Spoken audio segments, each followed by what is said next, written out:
it's Labor Day weekend and we're gonna be smoking some ribs. Now this is almost like a smoking for dummies type thing because I was intimidated by smoking until I realized it's not hard at all. So I want to share this information with you, okay? I'm using the Masterbuilt. It's a vertical charcoal smoker. You can use charcoal. We'll talk through this real quick. And then you can also use pellets. Well, not pellets, wood chunks, I'm sorry. I don't use pellets, I use wood chunks.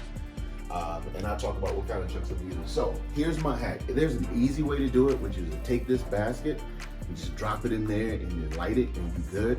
But I've learned that in order for your fire to burn evenly, it's best to do this right here. So I'm using a regular little chimney. You can get these from Lowe's or any hardware store. I've already put some of my chunk coals in them because I'm doing a longer cook today. You don't want to use a small one, use something that's kind of chunky. All right, now, here's the secret. Tumbleweed. That's your fire starter, okay? I know for you know, grilling and smoking experts, you're like, go ahead and get to the cooking. But there's some people out here like me that didn't know what to do. You take this, light it. Guess what? It's gonna take care of the rest for you. Now, why am I doing this? What I want is for that to get nice, white, a white color, and then I'm gonna take those coals because they're already hot and ready, and I'm gonna dump them into my basket, and it's gonna get everything started really, really quick. So we'll come back in about 10, 15 minutes, show you how these coals are. We'll dump them in the basket, and we'll get the smoker started, and we'll be ready. I have my ribs. This one right here is a baby back. This one is a St. Louis cut. You'll see it's a little bit different. Baby backs are always gonna be smaller, a very square, rectangular chop to them. This right here has a little bit more fat, a little bit more meat on it. It says more tender. So I'm giving it a shot today. Now the thing is, because I want them to kind of cook a little bit evenly, you want to kind of take and trim some of this excess fat off, all right? It ain't really any good anyway. The reason why is because it's gonna get done before a lot of the other meat is ready to go. And so, now, so I'm like, why are you cutting off all of that goodness?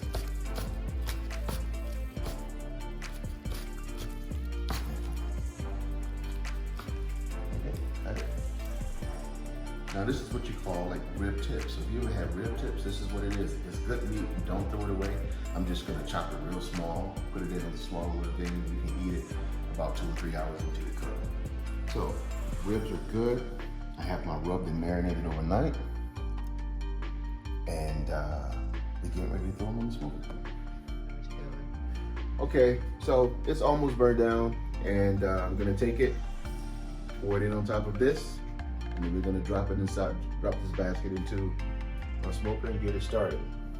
Don't do like I did one day.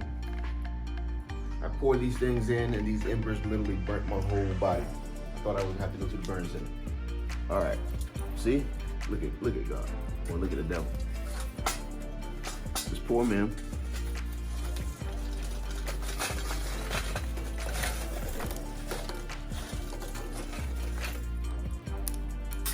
Okay, just drop this down.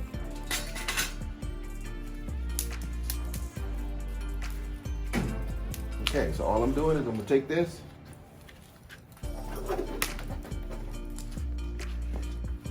put this inside of here.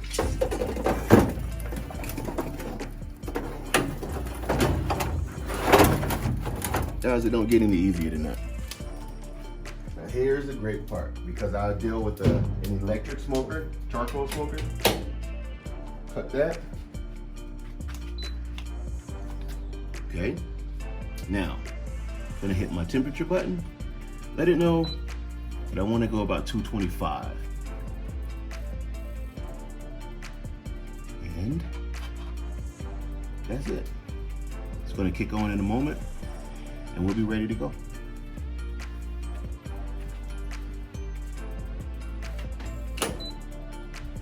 How much y'all think this thing costs? Huh? Take a guess. Somebody told me it was like, I thought that thing cost $1,200. Let me tell you something about me. If I'm just starting something, let me tell you, I ain't gonna spend a whole lot of money on it. I love money too much. I work too hard for it. So I'm gonna start low, and then I'll build my way up. Went to Lowe's, got this Masterbuilt smoker. It's like right under $400, y'all. It's not that expensive. It's huge. I can cook so much stuff in here. It still gives me that smoke flavor. It's automating my heat and my time for me. It goes straight to my phone and tell me how long I got to cook, what temperature my meat is, what temperature the smoker is. It's all of that from my phone. Super easy. You can afford this. I want to tell you, you can smoke. Guys, girls, whatever, you can do this. It's easy. All right, so as far as my coals, if I'm doing a long burn, I just got these right here. B&B Better Burning Charcoal. These are great. They burn hot, but they also burn long. That's good for lazy people like me because I don't like coming back out here every 3 hours, every 2 hours to change some daggone coals. Put them in there, leave them alone. Now, when you are smoking, you just don't want to have charcoal flavor. It's also good to have some type of wood flavor. For ribs or anything like this, I like to use fruit wood, or like pecan, hickory is good, apple. Today I'm gonna use pecan with my ribs and meatloaf. Pecan is very, very mild. My brother-in-law taught me that. Very, very mild. It doesn't like over-saturate your meat, okay? Now, as far as profile, I'm gonna use probably half the basket will be filled with coals, and then I'm gonna sprinkle maybe 9, 10, maybe 11 of these on top, all right? When they burn out, you just go back in, put a little bit more on there, all right? Another most important, very important thing is this. Inside of here is a small water pot. Whenever you are smoking, moisture is very, very important. So you always wanna make sure you have your water pot. Make sure it's got some water in it. Now, it will burn out in about 2.5 hours, maybe 3 hours or so. So you wanna come out and change it if you're doing an extremely long cook. Other than that, you're good. This is gonna set my temperature for me. Once it gets up to temp, I'm gonna throw the meat on. I want to make sure all of this white smoke is gone. You don't want to cook on this. This is not good smoke. This is bad smoke. You want your smoke to be a light blue, kind of almost clear, and then be ready to cook. It's easy, y'all.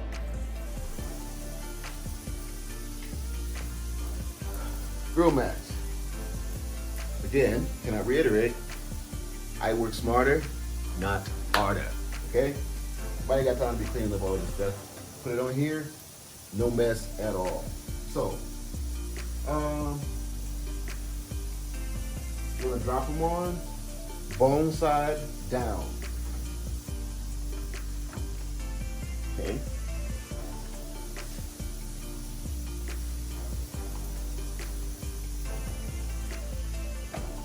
See that?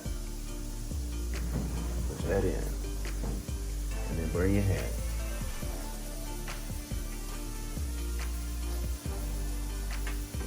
Like this. Last thing I do, because I'm doing this first one, I'm doing 3-2-1. 3-2-1 is basically I'm going to smoke it for 3 hours.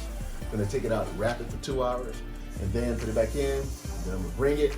I'm going to baste it with my sauce and do that for 1 hour, and then we'll be good to go. So for my timer, you just go right here to this little clock thing, go to 3 hours, and say, all right, I'll see you in a little bit. It'll get back up to 225, and we're done. I might go work out, or I might go to Waffle House. God bless you. Alrighty, so ribs has been on for about 3 hours now. I'm gonna move to the next step of my 3-2-1 process. Very, very simple. I've already prepared what I call it a boat. I have brown sugar, some butter. This is salted butter, brown sugar and butter. What we're gonna do is we're gonna take them, we're gonna flip them meat side down onto your brown sugar and this butter, okay? Carefully, meat side down. All right, so now, once we have that on, I can get these on. I have the secret ingredient, apple juice. What you're gonna do is take this liquid, pour it in there. Pour it on it. Okay? What's the apple juice do? All right, so apple juice has a very sweet content, and it's gonna help to caramelize all of this goodness that I marinated last night with these seasons and the spices. So I actually am gonna put a little bit more, but what you would do, let me grab some more apple juice. You don't want to overdo it, but you want to make sure there's enough liquid in there. It's going to steam it, and it's going to help tenderize the meat. Okay? Now this is a hack. Everybody doesn't do this, but it will give you the most tender ribs you've ever had. All right? So all you're going to do now is just be very careful. You're just going to wrap it up, and then once we get it wrapped, we're going to put it back on the smoker for another 2 hours, which is the second part of it. I'm running it at 250. I bumped my smoke up to 250 now. And so we get them wrapped, go for 2 more hours, then we're gonna bring it off. We're just gonna put a little bit of basting sauce, barbecue sauce on it, not a lot, and you'll be good to go. Okay, so they've been in there wrapped for 2 hours. I pulled them out, they're like 186, 190. This is the last step. You're gonna baste them, get a nice coat, baste them really, really good. And that's gonna help you with just kind of finishing off that flavor profile. Same thing. What are you basting it with? It's a sweet, spicy, homemade type thing, situation going on here. Do it to your profile. Some people like really sweet, some people like more of a savory, salt and peppery. This is kind of like the best of both worlds. So now that I've done that, all I'm gonna do is take them, flip them, ooh, and they're hot. Oh, look at that. They're so tender. Yeah. And we'll finish doing the same thing. And what we're gonna do is put them back in the smoker to give this sauce time to really caramelize, get a nice coat on it, and we'll be ready to go. Now, this can go for an hour. Right now, they're pretty much ready, so I'm thinking another maybe 30 minutes or so, and we'll be ready to tear into these ribs. Okay, this has been a journey. It's been 6 hours, okay? 5.5 or so. Ribs are ready to go. You can see, when they start moving up that bone like that, they're ready. All I did was brought them out, brushed them a little bit with some more finishing sauce, and we're ready to go. And I want to give you a quick tip. Sometimes when you are smoking food, certain meats go through this thing called a stall. So it'll get to a certain temperature, and then that joint will be like, I ain't moving. Be patient and let it do it, because it's breaking down the membranes, it's making the meat super duper tender, which is very, very important. So I went through that with these ribs. Now they're ready to go. Bone is showing, we're ready to eat. It's Labor Day, we're gonna eat good, baby.